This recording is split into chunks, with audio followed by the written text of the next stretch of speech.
Bonjour les audacieuses de la foi et bienvenue sur la chaîne Oser vaincre. Révélation ou imitation? Lisons Galates 1, versets 11 à 12. Je vous le déclare, frères et sœurs, l'évangile que j'ai annoncé ne vient pas de l'homme. En effet, je ne l'ai moi-même ni reçu ni appris d'un homme, mais par une révélation de Jésus-Christ. La principale chose dont nous avons besoin en tant qu'enfants de Dieu, et bien sûr notre relation avec Dieu le Père. Et c'est une relation où nous recevons une révélation continuelle de la connaissance de Dieu. Nous avons non seulement besoin de la connaissance intellectuelle, mais aussi de la connaissance de Dieu dans notre être spirituel. C'est la révélation qui donne compréhension à la justice de la foi. Et la justice est l'origine de l'autorité et l'autorité est l'origine de la foi. Donc toutes ces choses proviennent de la révélation. Lorsqu'il n'y a pas de révélation, c'est-à-dire le fait de ne pas entendre Dieu, vous marcherez dans les ténèbres. L'homme ne vivra pas de pain seulement, mais de toute parole qui sort de la bouche de Dieu. Amen. Nous avons donc deux sources de révélation. Et dans Matthieu 16, versets 13 à 17, il s'agit de ce passage où Jésus pose la question à ses disciples, que dit-on que je suis? Et vous, que dites-vous? C'est alors que l'apôtre Pierre dit, tu es le Christ, le Fils du Dieu vivant. Et Jésus répondit et lui dit, béni sois-tu Simon, fils de Jonas, car la chair et le sang, voilà une première source de révélation, car la chair et le sang ne te l'ont pas révélé, mais mon Père qui est au ciel. Voici une deuxième source de révélation.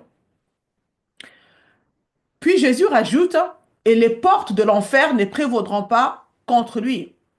Et je te donnerai, voici l'autorité à cause de la révélation. Et je te donnerai les clés du royaume du ciel. Et quoi que ce soit que tu lieras sur la terre sera lié au ciel. Et tout ce que tu délieras sur la terre sera délié au ciel. Amen. Donc la révélation est la clé pour que Jésus-Christ puisse bâtir son Église. L'imitation ne construira jamais l'Église. Donc lorsqu'un pasteur s'appuie sur les révélations des autres prédicateurs pour venir nourrir son Église, comprenez que celle-ci marchera dans l'obscurité. Jésus bâtit son Église par la révélation et non par l'imitation. Vous voyez? Donc Jésus attend de nous que nous puissions le chercher intimement pour qu'il puisse nous communiquer des révélations afin d'édifier son peuple. Il ne s'agit pas de prendre ce que une personne a, a déjà enseigné, prendre la révélation de quelqu'un d'autre pour en faire un message dans l'Église. Amen. Nous avons donc besoin d'une vraie révélation de qui il est et de qui nous sommes en lui et de la signification de toutes ces choses. Et dans la mesure où nous avons la révélation, bien évidemment, nous marcherons dans la victoire. C'est pourquoi entendre Dieu est si important.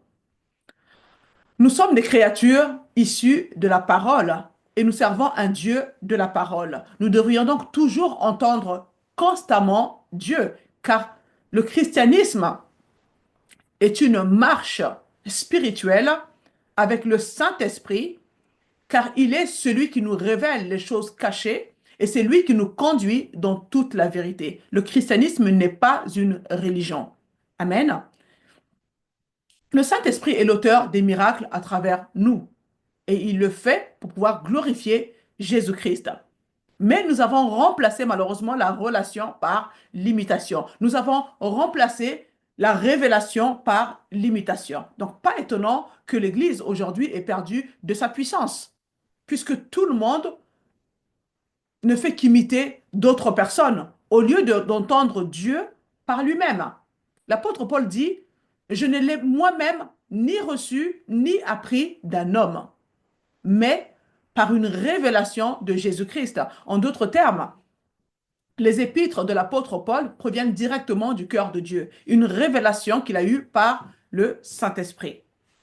Donc Paul n'imite pas, ni ne répète pas les choses que quelqu'un d'autre lui a dites. Amen. Il l'a reçu directement de Dieu. Donc, quand nous lisons les épîtres de Paul, quand nous lisons par exemple Galates, nous voyons que l'apôtre Paul démontre que cet évangile a été perverti. Parce que le peuple revenait à l'observance de la loi, à l'esclavage, et c'est pourquoi il dit, je cite, même si quelqu'un, même nous, ou même un ange venu du ciel, vous annonçait un évangile différent, qu'il soit maudit, car ils ne l'ont pas reçu du même endroit où j'ai reçu le mien. J'ai reçu mon évangile par révélation. Et là, c'est puissant. Amen. Dans 2 Corinthiens 12, on nous parle de l'apôtre Paul qui a été enlevé jusqu'au troisième ciel. Et il dit, j'ai entendu des paroles inexprimables qu'il n'est pas permis à un homme de redire. Donc, Jésus avait promis de se révéler à lui.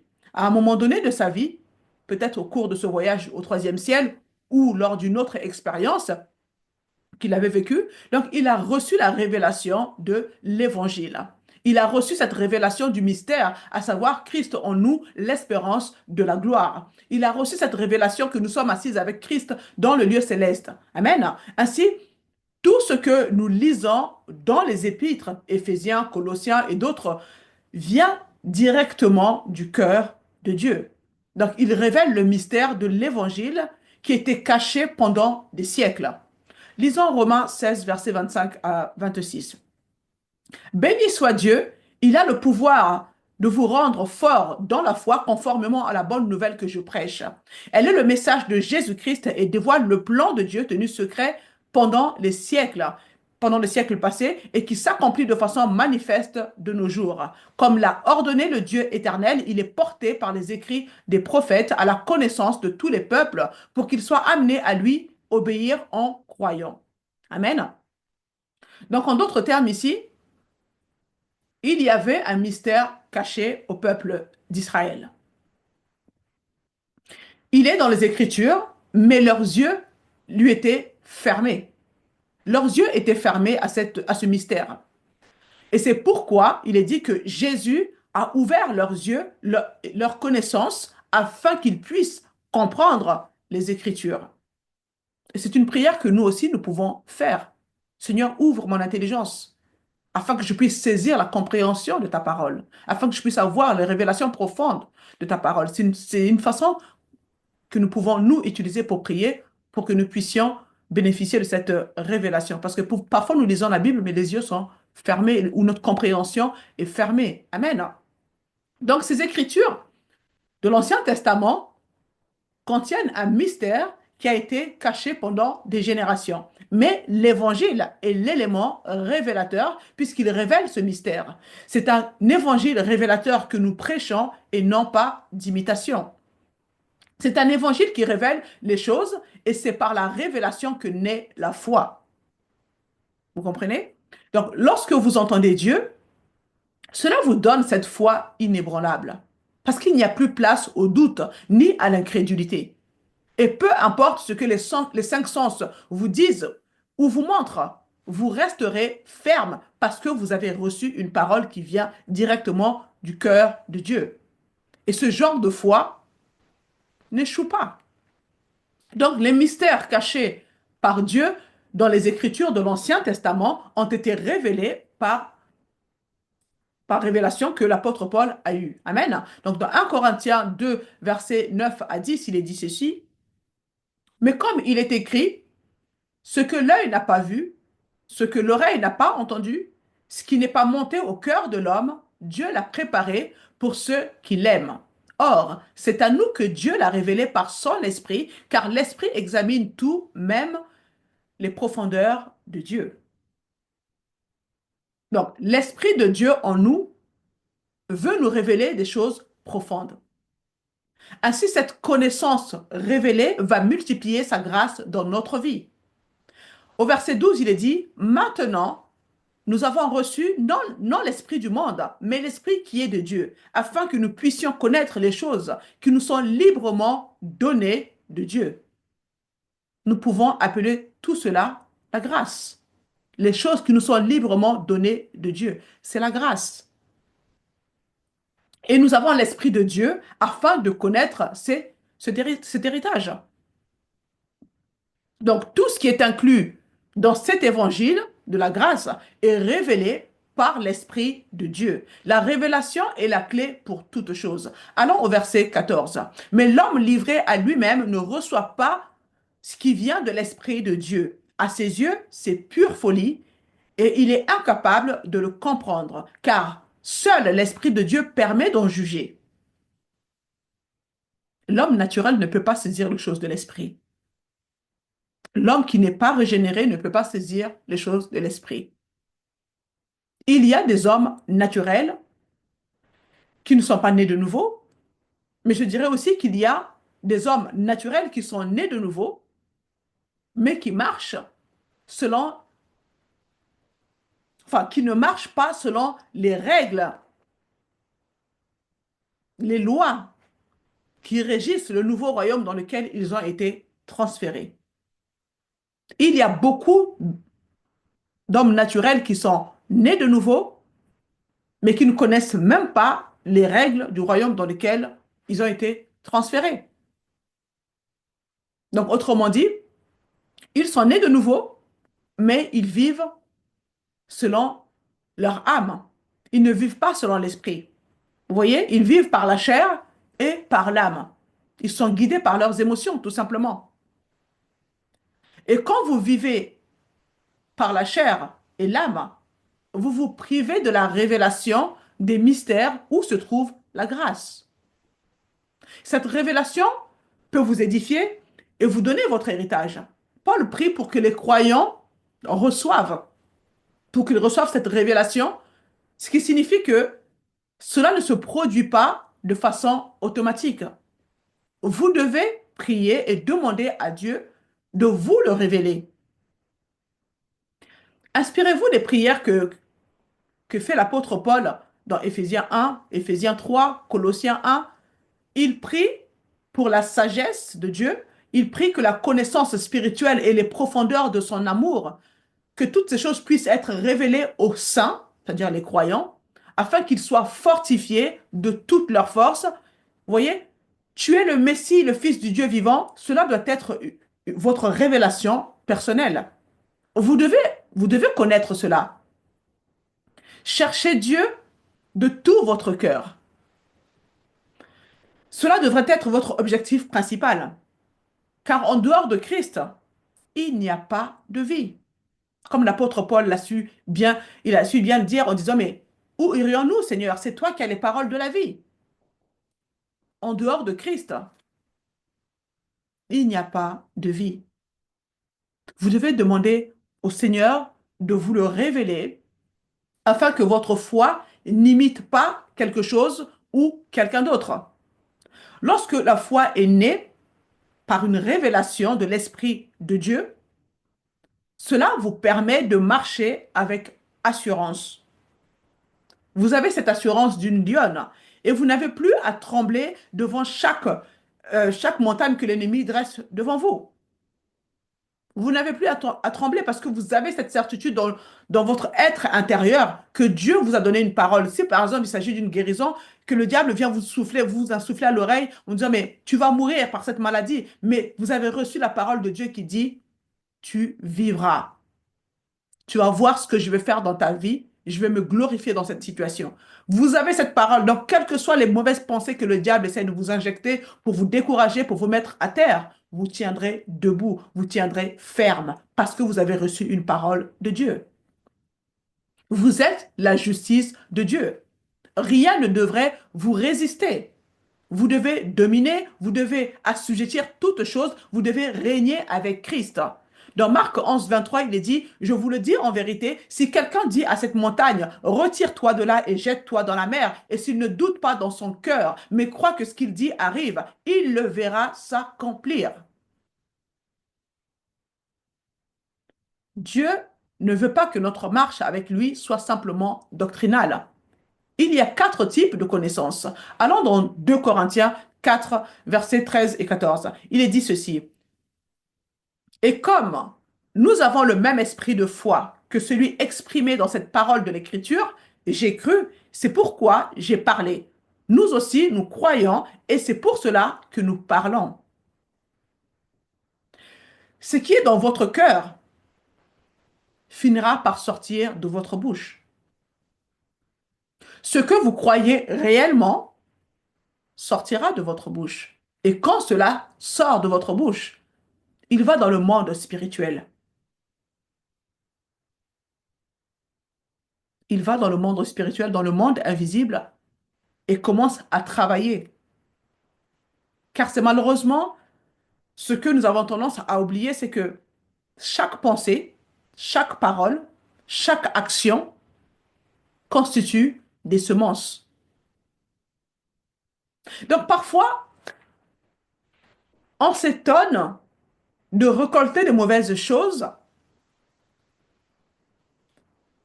alors que nous avons passé du temps à alimenter des choses négatives dans nos pensées, par exemple.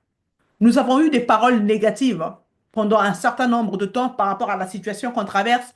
On n'a que des paroles négatives et on rumine sur ce genre de choses, on réfléchit, on réfléchit, on réfléchit. En fait, on ne se rend même pas compte qu'on est en train d'arroser une mauvaise semence.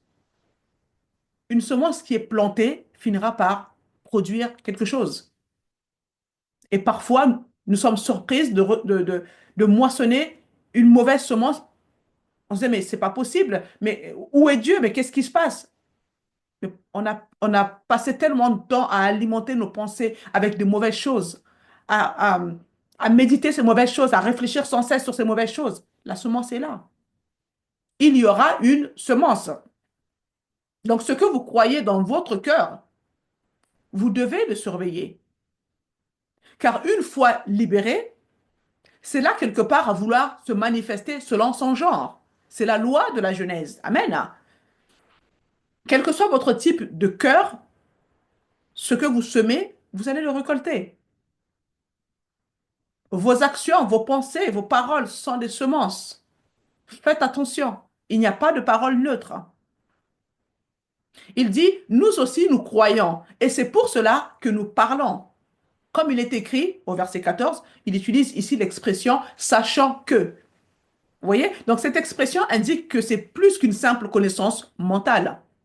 C'est une connaissance dans l'être spirituel. Donc, sachant que celui qui a ressuscité Jésus nous ressuscitera aussi avec Jésus et nous fera paraître avec vous en sa présence.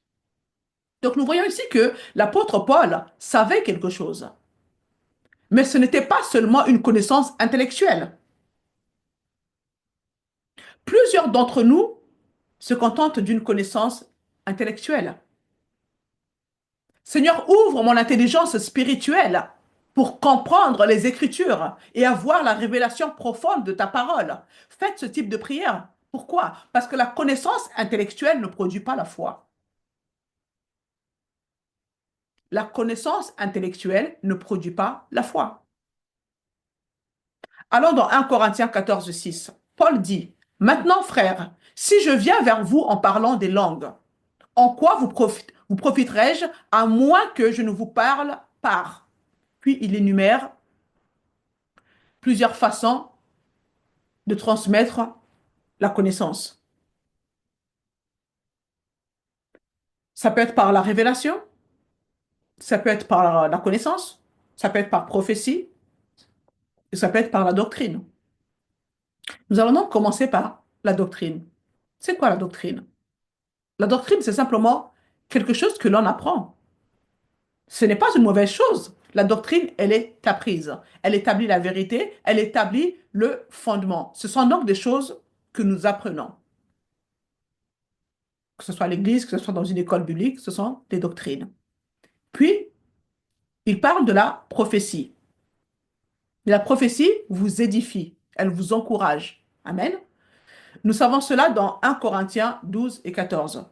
Donc, cela révèle la vérité. Il y a des paroles prophétiques qui vous dévoilent la vérité et cela peut ou non se transformer en révélation dans votre cœur, selon que Dieu vous ait parlé ou non. Une prophétie peut confirmer ce que Dieu vous a révélé dans le lieu secret. Amen. Mais vous devez sonder les Écritures lorsque vous recevez une parole prophétique. Beaucoup de paroles, en réalité, ne viennent pas du cœur de Dieu. C'est à vous d'avoir le discernement. Tout n'est pas bon à apprendre. J'ai vu des personnes recevoir des prophéties et sortir complètement décomposées à cause de la parole prophétique qu'elles ont reçue. Donc, ayez du discernement. N'acceptez pas toute parole prophétique. Ensuite, il y a la connaissance. C'est simplement le savoir, une connaissance accumulée au fil des années. Et enfin, il y a la révélation. Donc, la révélation est ce qui vous transforme réellement. Vous saurez faire la différence lorsque vous recevez une révélation, car vous ne serez plus la même personne. Vous ne serez plus la même personne. Elle vous changera. La connaissance révélée active la vérité. Qu'est-ce que j'entends par là? Vous pouvez connaître la vérité de la parole de Dieu sans pour autant qu'elle soit activée dans votre vie. Vous voyez, ça reste juste au niveau intellectuel. Mais lorsque vous recevez une révélation, la vérité est activée. Ça devient réel pour vous. Et tout d'un coup, tout change. Cela s'est passé pour moi lorsque le Saint-Esprit a vivifié les passages de Colossiens 1:13, Colossiens 3:3 et Jean 8:32. Cela a été vivifié dans mon cœur et soudain, la peur m'a quitté. La peur des sorciers. Vous savez, les fausses croyances qui... Bon, moi, j'ai vécu quand même 10 ans en Afrique. Les 10 premières années, je les ai vécues en Afrique. Et donc, on entendait des discours sur des sorciers, sur les démons. Enfin, étant enfant, j'étais exposée à ce genre de paroles. Et effectivement, ça avait créé en moi des forteresses. La peur des sorciers, la peur des démons, la peur de ceci, de cela. Mais en fait, lorsque le Saint-Esprit a vivifié les Écritures dans mon cœur, la peur m'a quitté. La peur de sorcier, sous toutes ses formes m'a quitté définitivement. Vous voyez? L'audace a remplacé la peur. Le courage, la détermination, la persévérance, tout cela a pris place dans mon cœur grâce à la révélation. Parce que le Saint-Esprit a vivifié les Écritures dans mon cœur. J'avais plus peur de rien parce que, et le fait d'avoir compris aussi l'amour de Dieu pour moi, cette révélation m'a totalement libéré. Et je continue à grandir dans le Seigneur, merci. Parce que maintenant, je commence à comprendre aussi ce que signifie être la justice de Dieu.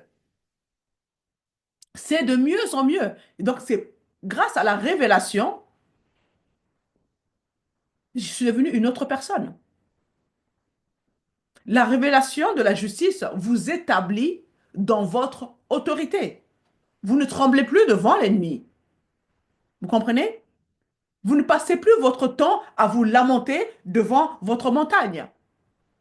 Parce que vous comprenez que la puissance même de résurrection, celle qui a ressuscité Jésus-Christ d'entre les morts, demeure en vous. Ça devient une réalité dans votre cœur. Et vous savez que vous savez que vous savez que vous n'êtes pas n'importe qui, que vous êtes bien blindé, vous êtes bien équipé. Dieu vous a donné toutes choses. Vous comprenez? Donc, grâce à ces révélations, Dieu a fait de moi une nouvelle personne. Donc, la révélation vous change.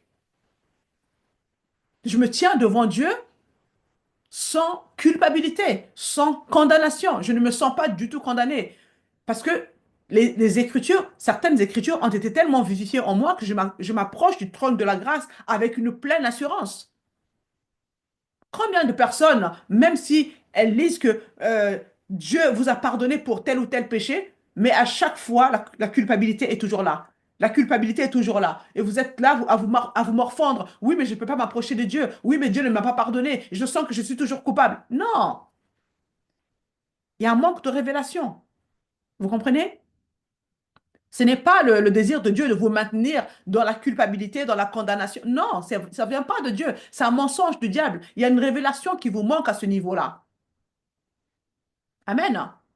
Donc, quand vous comprenez cela, vous arrivez, quand les Écritures sont vivifiées dans votre cœur, vous pouvez exercer votre autorité devant l'ennemi sans crainte.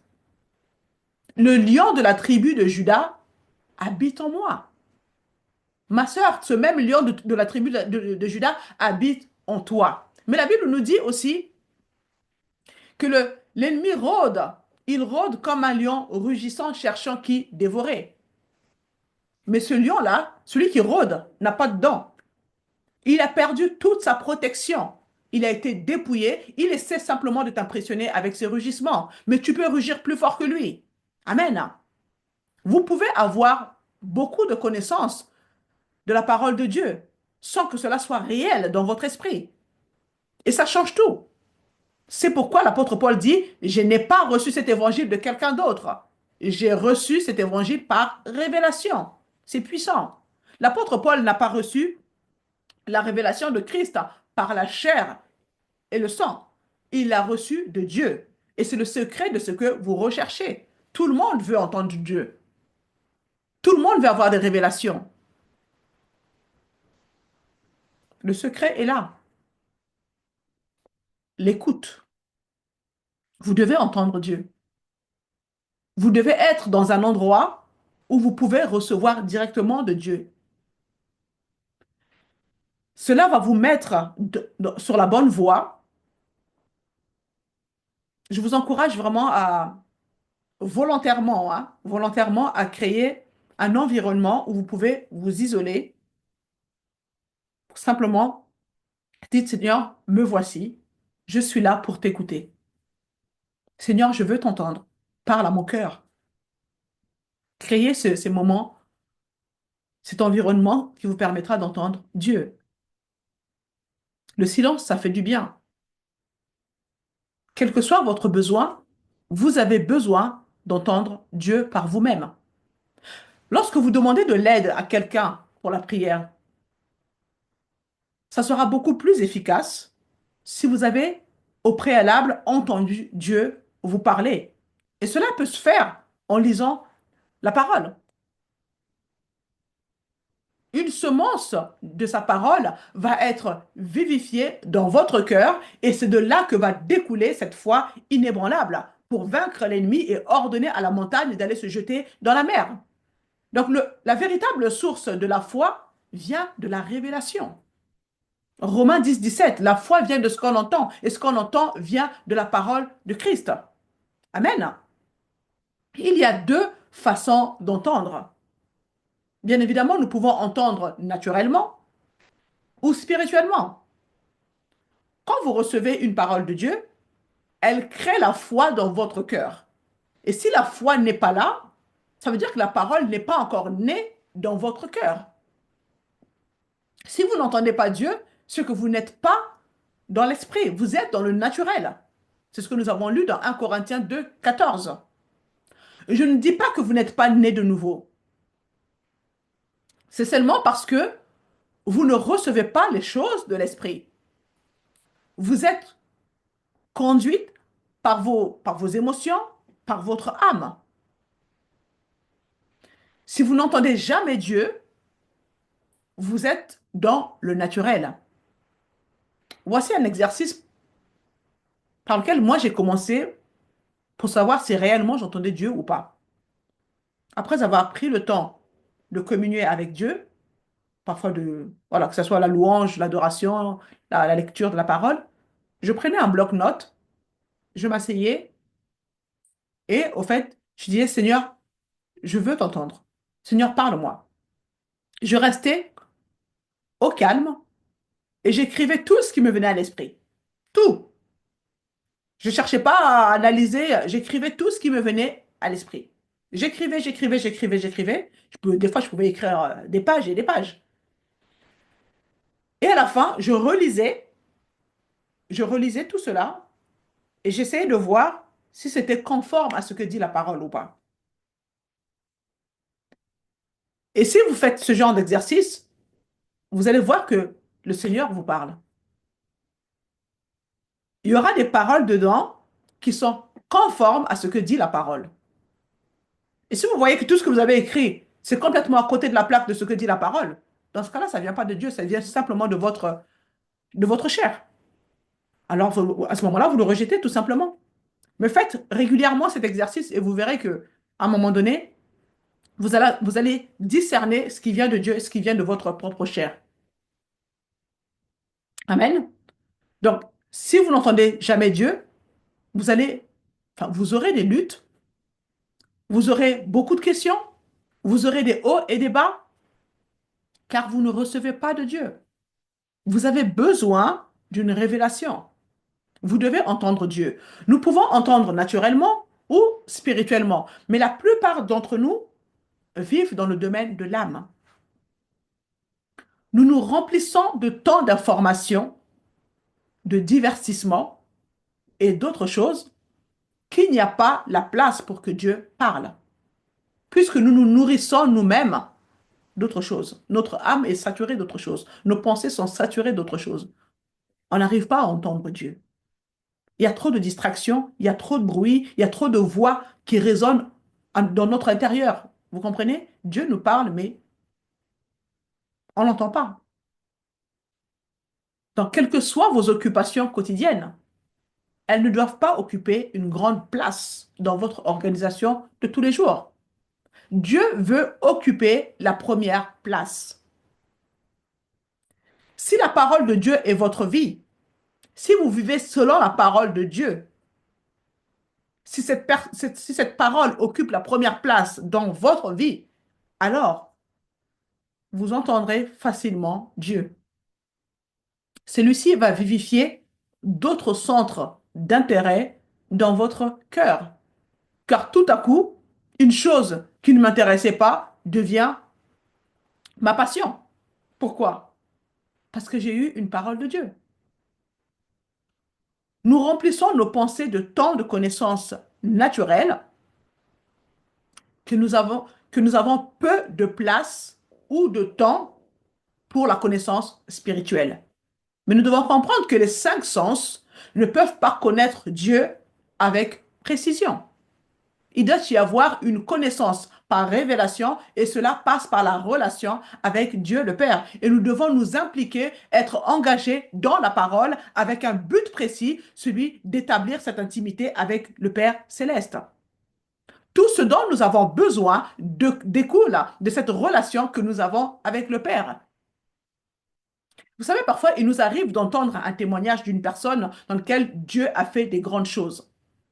Et puis, nous essayons d'imiter la démarche de ce que la personne a fait en espérant obtenir les mêmes résultats. Est-ce que ça parle à quelqu'un? Mais hélas, ça ne fonctionne pas. Et ensuite, nous ressentons de la frustration dans le cœur. Oui, mais j'ai pourtant fait exactement la même chose. Mais Dieu n'a rien fait dans ma situation. Le problème est l'imitation par rapport à la révélation. Vous êtes coincé dans un monde d'imitation. Quelque chose qui n'est pas réel pour vous. Vous comprenez? C'est de la religion. C'est de l'esclavage. Vous ne pouvez pas vivre de la révélation de quelqu'un d'autre. Cette personne qui a fait ce témoignage a partagé sa révélation. Vous comprenez? C'est réel pour elle. Mais ça ne l'est pas pour vous. Et vous ne pouvez pas en vivre. Ma sœur, ranime en toi ce désir de connaître intimement le Père. Et je me parle aussi à moi-même. Je veux plus. Il y a plus en ce qui concerne la connaissance de Dieu. Il y a plus. On ne peut pas se contenter juste, ah, j'ai expérimenté le Seigneur en telle année, etc. Et donc, je continue à construire ma foi sur cette expérience que j'ai vécue il y a des années de cela. Non, il y a plus. Il y a plus. Ayez soif, ayez faim des choses de Dieu. Il y a plus. Cherche à avoir plus, à connaître plus de Dieu. Et avec ton cœur d'enfant, prie le Seigneur et dis-lui, Père, montre-moi. Père, je veux ta connaissance afin que la grâce me soit multipliée. Père, je veux la connaissance révélée. Je veux voir Jésus, le Fils du Dieu vivant, comme l'a vu l'apôtre Pierre. Je veux voir cela, Seigneur. Je veux marcher dans cette autorité où la porte du séjour des morts ne prévaudra pas contre ma vie ou contre ma famille. Je veux être capable, Seigneur, de lier et de délier.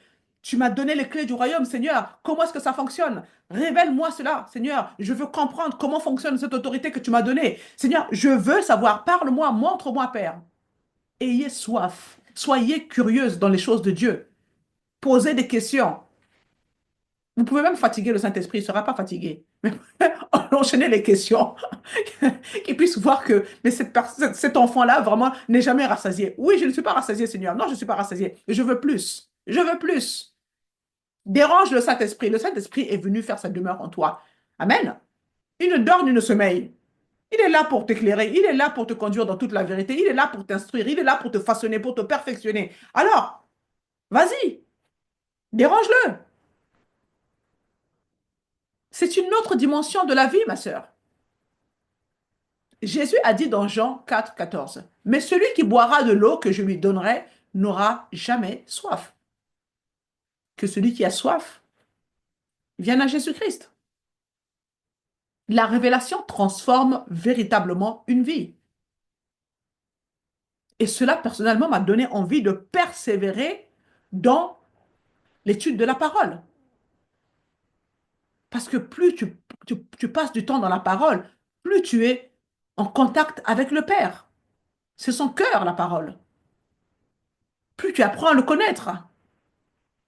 Plus le Saint-Esprit vivifie les Écritures dans ton cœur. Parce que quand tu lis la parole, ne pense pas que c'est juste une simple lecture que tu es en train de faire. C'est un dépôt que tu mets dans ton cœur. C'est un dépôt que tu mets dans ton cœur. Il y aura une semence. Il y aura, tu vois, tu plantes la semence dans ton cœur lorsque tu passes du temps dans la parole. Il y aura une récolte, une bonne récolte. Parce que le Saint-Esprit va utiliser cela pour te rappeler la parole. Le Saint-Esprit va utiliser le dépôt que tu mets en toi pour vivifier les Écritures dans ton cœur et faire en sorte que cela déclenche cette foi inébranlable. Le Saint-Esprit a besoin que tu déposes quelque chose en toi pour qu'il puisse l'activer. Si tu ne mets rien, si tu ne prends pas le temps de lire, qu'est-ce qui va activer? Rien du tout. Nous avons du mal à prendre la Bible et nous asseoir là juste pour la lire. Même si nous avons du temps libre, il y a quelque chose qui va venir nous occuper, quelque chose qui va nous distraire, mais on ne va pas s'asseoir pour lire la Bible. C'est un combat. Il faut le reconnaître. Oui, c'est un combat. L'ennemi ne veut pas que vous ayez cette révélation, que vous ayez cette relation avec le Père, que vous soyez dans l'intimité avec Dieu le Père. Il ne veut pas de ça. Alors, il va tout faire pour vous attirer vers d'autres sources de distraction. Et malheureusement, il y en a plein autour de nous, tous les jours. Il ne suffit que le portable que nous tenons chaque jour. Le portable, on le consulte je ne sais pas combien de fois dans la journée. On n'arrive pas à s'en détacher. Limite, c'est greffé à la main. C'est une source de distraction aussi. Tu es en train de lire la Bible, tu entends un signal sonore, un SMS est arrivé. Pouf, tu sors de la Bible et tu vas regarder ton téléphone. Ah, c'est qui m'envoie un message? Tu es en train de lire la Bible, soudain le téléphone sonne. Ah, bah tiens, je vais répondre. Non, tu es en relation avec le Père. Rien ne devrait te distraire. Le téléphone, mets-le sous silence. Sous silence. Là, c'est mon temps avec le Père. Si c'est 1 heure, si c'est 2 heures, si c'est une demi-journée, c'est ton temps avec le Père. Le téléphone, les gens n'ont qu'à laisser des messages. Si c'est urgent, ils rappelleront. C'est tout. Mais malheureusement, le cœur bat. Le message apparaît sur l'écran. Il y a une partie qui est visible. On se dit, on veut savoir quel est le reste du message. Tu sors de la communion. Comment tu veux que Dieu te parle? Comment tu veux avoir la révélation? Lire la parole sur le téléphone, ce n'est pas une bonne stratégie. Ce n'est pas une bonne stratégie. Parce qu'à un moment donné, ça va sonner. À un moment donné, vous allez recevoir un message, une notification. Et du coup, vous allez sortir de la Bible. Prenez la Bible papier. Au moins, vous êtes sûr de rester là-dedans. C'est une décision. Amen. Lorsque vous entendez une parole de Dieu, cela produit une foi inébranlable. Et vous agissez en conséquence avec une pleine assurance. Parce que vous savez que Dieu est avec vous. Il n'y a plus place au doute. Le désir d'entendre Dieu m'a poussé à changer mes priorités. Mon organisation n'est pas parfaite. J'ai encore 4 enfants à la maison sur 5. Je travaille, j'ai un mari, je fais des vidéos. Oui, ça demande une sacrée organisation. Elle n'est pas encore parfaite, mais j'essaye quand même le plus souvent possible de créer ces moments où je peux me mettre à part pour créer un environnement favorable pour entendre Dieu. Ce n'est pas évident. Mais le Seigneur connaît mon cœur, le Seigneur connaît ma soif, le Seigneur connaît aussi mon organisation, il est un père. Il voit aussi que je ne peux pas consacrer une journée entière à passer du temps dans la parole, sauf si je décide d'aller faire une retraite ailleurs, où je suis loin de la maison. Là, c'est possible. Mais quand tu es dans la maison, c'est difficile de faire toute une journée, passer toute une journée dans la parole. Et c'est pas ce qu'on nous demande. Tu peux prendre simplement un verset ou deux, et toute la journée, tu médites sur ce verset. Ça suffit. Il ne s'agit pas de faire la course en disant bah, combien de chapitres je vais lire aujourd'hui. Ce n'est pas ça. Ça devient de la religion. Et c'est pas productif du tout. Amen. Mais vous devez entendre Dieu. Nous devons être capables, être sensibles à la parole de Dieu. La révélation peut vous conduire à la guérison. La révélation peut vous conduire à la guérison. Bartimée l'aveugle, dans Marc 10, il était assis au bord du chemin. Puis il entend une foule. Il pose la question, mais qu'est-ce qui se passe? On lui dit, mais c'est Jésus de Nazareth qui passe. Et il crie, Fils de Dieu, fils de David, Jésus de Nazareth, aie pitié de moi. D'où cela venait-il? Qui est le fils de David? Dans la conception juive, c'est le Messie. Mais que fait le Messie quand il arrive? L'une des choses qu'il fait, c'est de guérir les gens. Bartimée a eu la révélation de l'identité de Jésus. Et Jésus entend la voix de la foi pendant qu'il marche. Car la foi vient de la révélation. Jésus, fils de David, aie pitié de moi. Jésus s'est arrêté. Et il dit, appelez-le. Et nous connaissons la suite de l'histoire. Il a été guéri. Donc la révélation peut vous conduire à la guérison. Parce que lorsque Jésus l'a appelé, que veux-tu que je fasse pour toi? Qu'est-ce qu'il a fait en premier? Donc dès qu'on lui a dit, prends courage, le maître t'appelle, il a jeté sa veste. C'était son identité. Si Jésus m'appelle, je ne suis plus un aveugle. Je ne suis plus un mendiant aveugle, c'est fini. Je change d'identité, c'est fini. La révélation, il était pleinement convaincu. Il n'a pas dit, ah, ben, je garde quand même ma veste au cas où, si jamais il ne peut pas me guérir, ben, je pourrais remettre ma veste qui me permet de m'asseoir là et demander de faire l'aumône. Il a jeté sa veste, c'était son identité. Il était pleinement convaincu que c'est terminé. Jésus m'appelle, c'est fini. J'ai la révélation du fils de David, c'est bon, il m'appelle, ça y est, c'est bon, je change d'identité. Vous comprenez? La révélation vous change. Vous avez besoin d'entendre Dieu, vous avez besoin d'une révélation. Voici ce que nous avons souvent l'habitude de faire. Les gens viennent voir le pasteur. Ils commencent à nommer tout ce qui ne va pas chez eux. Ils ont besoin de prière, hein? Donc ils vont commencer à nommer tout ce qui ne va pas. Ils vont lister tout ce qui ne va pas. Tous les médicaments qu'ils prennent. Tout ce que le médecin a dit. Chaque détail. Et ensuite, ils finissent par dire, voulez-vous prier pour moi? Comprenez que c'est impossible. C'est impossible. Pourquoi? Votre cœur est rempli de tout ce qui ne va pas. De tout ce que le médecin a dit. Et à cela vient s'ajouter la peur, l'angoisse, le doute, l'incrédulité. La terre de votre cœur est simplement polluée par toutes ces choses. Or, la foi vient du cœur. La foi vient de ce qu'on entend. Ce qu'on entend vient du cœur.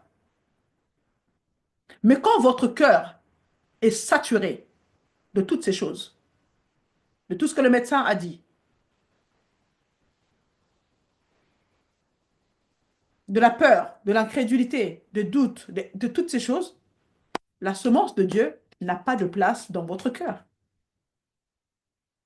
Donc, vous venez demander la prière. La prière est une moisson. Mais vous voulez moissonner quoi? Puisque vous n'avez pas semé la bonne semence. Vous avez semé des inquiétudes. Vous avez semé le diagnostic de médecin. Vous avez semé vos inquiétudes, votre peur, etc. Vous avez nourri toutes ces choses dans votre cœur. Et vous venez voir quelqu'un pour qu'on puisse prier pour vous. Il n'y a aucune semence de Dieu dans votre cœur. Vous êtes tellement rempli d'autres choses. la prière que vous recherchez ne sera pas efficace. Parfois, ce n'est pas, le manque de résultat n'est pas dû forcément à la personne qui prie,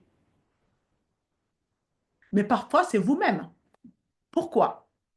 Parce que votre cœur ne contient aucune semence de la parole de Dieu qui produit la moisson, la récolte en fonction de ce que vous avez semé.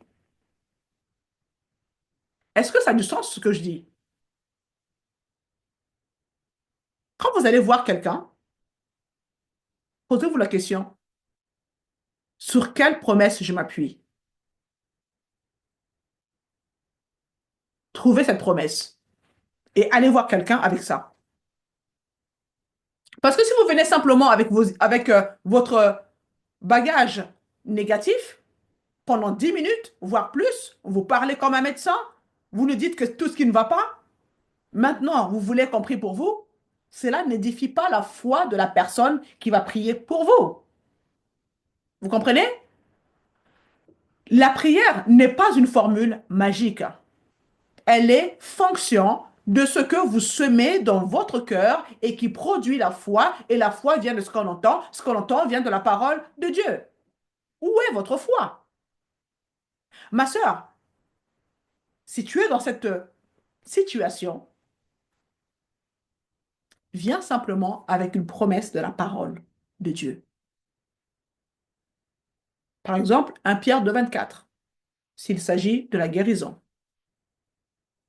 Et dis à la personne à qui tu demandes de l'aide dans la prière de se mettre en accord avec toi, en s'appuyant sur la promesse de Dieu. Parce que la Bible dit que Dieu se tient derrière sa parole pour l'accomplir.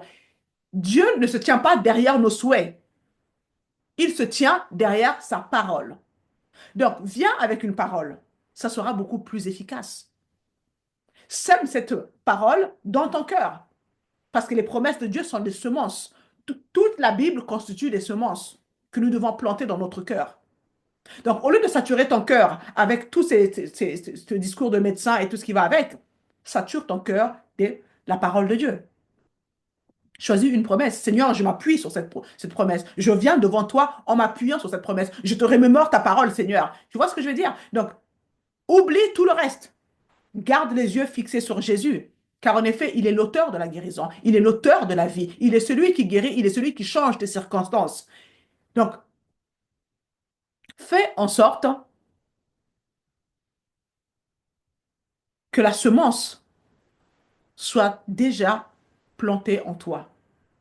Viens voir la personne à qui tu as demandé de l'aide dans la prière en étant déjà dans une position de foi.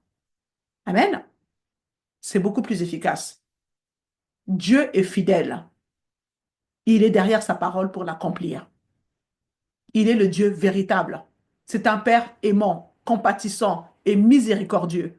Dieu nous aime d'un amour que nous ne pouvons même pas imaginer.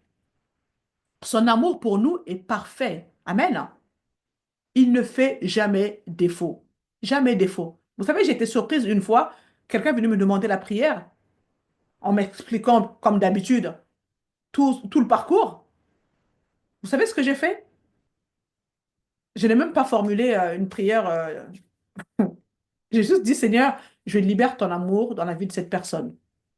Parce que je sais que ton amour est parfait et ton amour ne fait jamais défaut. C'est tout ce que j'ai fait. La personne se retrouvait au sol. Le Seigneur est en train d'agir dans sa vie. Dieu connaît la personne. Dieu connaît votre histoire. Il connaît. Il nous aime tellement qu'il a sacrifié son Fils unique, Jésus. L'œuvre achevée de la croix, c'est pour nous donner la vie en abondance. En abondance. La guérison est notre héritage. Amen. Nous ne devons pas douter de cela. Nous ne devons pas douter de l'amour de Dieu. Quand vous avez cette révélation dans votre cœur, vous savez que c'est le cœur de Dieu que vous soyez en bonne santé. C'est le cœur de Dieu. C'est sa volonté.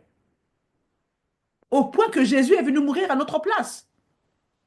Vous comprenez pourquoi tant de gens n'obtiennent pas ce qu'ils veulent de Dieu?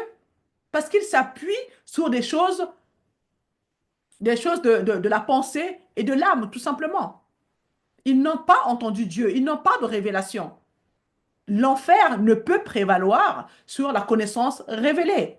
L'autorité a son origine dans la connaissance révélée. L'officier romain qui vient voir Jésus en disant, mon serviteur est couché à la maison et il souffre. Et Jésus, avant même que cet homme ait terminé de parler, Jésus lui dit, oui, j'irai le voir. Mais l'homme répond, non, tu n'es pas obligé de venir. Je suis en train de je paraphrase hein, ici, hein, d'accord? Tu n'es pas obligé de venir. Je sais ce que signifie avoir l'autorité. Je sais ce que c'est l'autorité. Je sais ce que l'autorité peut faire.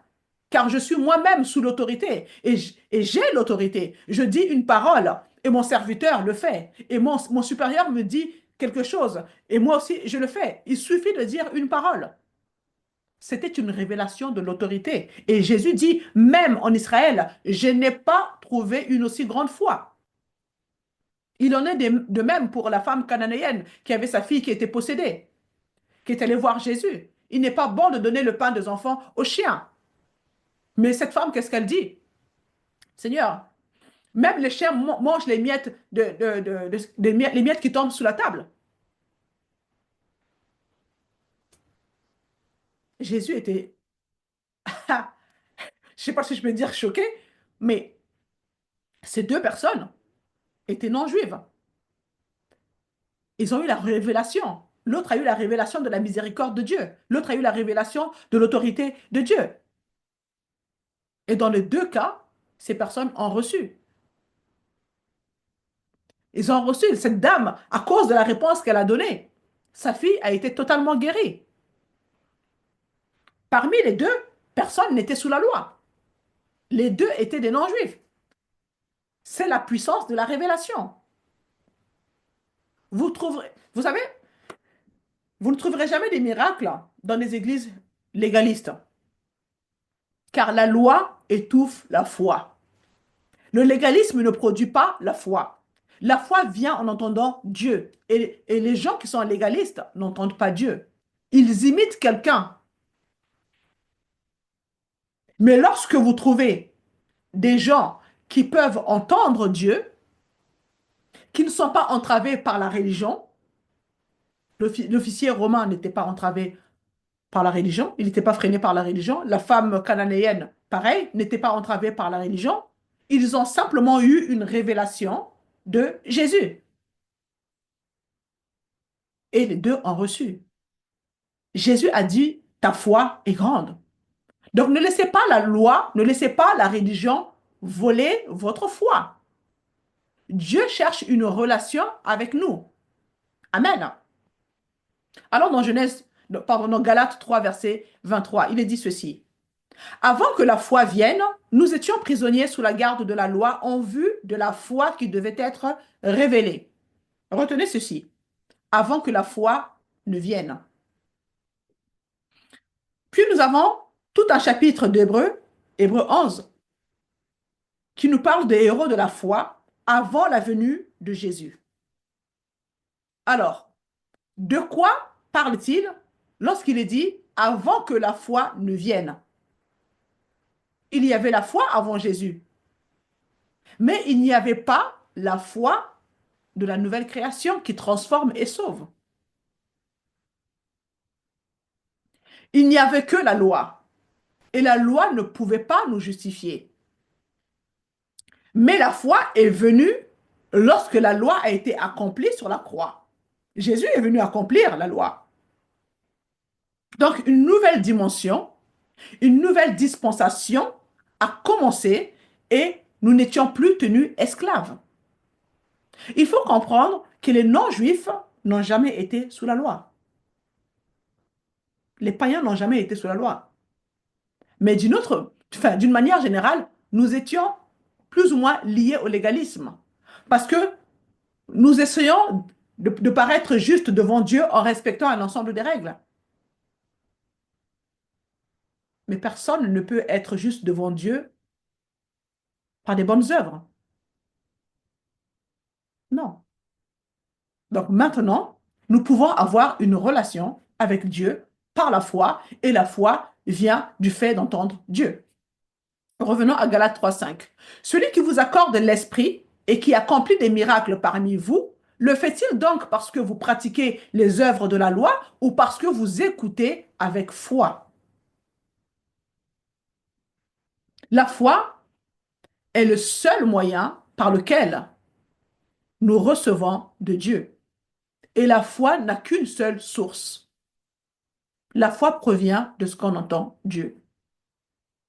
Ou nous pouvons dire que la foi est la connaissance révélée, vient de la connaissance révélée. Et pour finir, Romains 8, 16. L'Esprit lui-même rend témoignage à notre esprit que nous sommes enfants de Dieu. Donc, lorsque l'Esprit lui-même rend témoignage à votre esprit que vous êtes enfant de Dieu, que vous êtes guéri, la foi vient. Lorsque l'Esprit rend témoignage à votre esprit que vous êtes guéri, alors que votre corps vous dit que vous êtes malade, alors que les médecins disent qu'il n'y a plus rien à faire, mais quand l'Esprit rend témoignage à votre esprit que vous êtes guéri, alors vous le serez. Parce que vous ne regarderez plus à votre corps, mais vous allez vous appuyer sur la révélation. Lorsque l'Esprit lui-même rend témoignage à votre esprit, vous êtes guidé par Dieu. C'est la connaissance révélée. Amen. Lorsque l'Esprit lui-même rend témoignage à votre esprit, quelque chose se conçoit à l'intérieur. Et la foi vient. Et la foi vient. Et de la foi, vous passez à un lieu d'autorité. Parce que vous savez que tout le reste n'a plus de valeur. C'est uniquement ce que Dieu m'a dit qui compte. Et vous passez dans un lieu d'autorité. Tout devient clair au plus profond de votre être spirituel. La révélation, la rédemption, la réconciliation, la restauration, tout cela commence lorsque vous vous tournez des ténèbres à la lumière. Et c'est une révélation. Tout commence par la révélation. La révélation vous permet de comprendre la puissance du pardon. Les gens ne seront jamais capables de saisir ce qu'est le pardon sans cette révélation. Dans ce monde, lorsque vous décidez de pardonner, les gens vous prennent pour quelqu'un de faible. Mais dans le royaume de Dieu, ce n'est pas une faiblesse. Les gens ne saisiront jamais leur héritage. Ils ne comprendront jamais leur autorité sur la puissance des ténèbres, à moins qu'il y ait d'abord une révélation. C'est pour ça que beaucoup disent, oui, mais moi, je n'ai pas la même foi que toi, Ornella. Je n'ai pas la même foi. Je n'ai pas assez de foi. Il y a un manque de révélation. Galates 2:20. Les yeux doivent être ouverts. Amen. C'était la mission que l'apôtre Paul avait reçue de Jésus-Christ en lui disant d'ouvrir les yeux des païens afin qu'ils passent des ténèbres à la lumière. Puis l'Esprit doit rendre témoignage. Amen. L'Esprit vient rendre témoignage que tu es enfant de Dieu. L'Esprit vient rendre témoignage qu'il va vivifier quelque chose en toi qui va te donner cette foi de quitter les ténèbres et de passer à la lumière. C'est une révélation. On est de nouveau par révélation. Mais ça ne doit pas s'arrêter là. Nous devons continuer à chercher encore plus de révélations. Mais pas en courant derrière des prophéties. Ça peut vous détruire. Toutes les paroles ne viennent pas forcément de Dieu. Il y a prophète et prophète. Donc, je vous encourage à prier régulièrement par l'Esprit. Priez en langue. C'est là que l'Esprit est activé. Et la révélation peut venir aussi à ce moment-là. Amen. Demeurez dans la parole, car sa parole est esprit et vie. Et dans la mesure où vous avez la révélation, vous marcherez dans la victoire. Amen. Partagez la vidéo autour de vous pour bénir quelqu'un d'autre. Abonnez-vous si ce n'est pas encore fait, afin de ne rien manquer. Je vous donne rendez-vous dans 15 jours. À bientôt.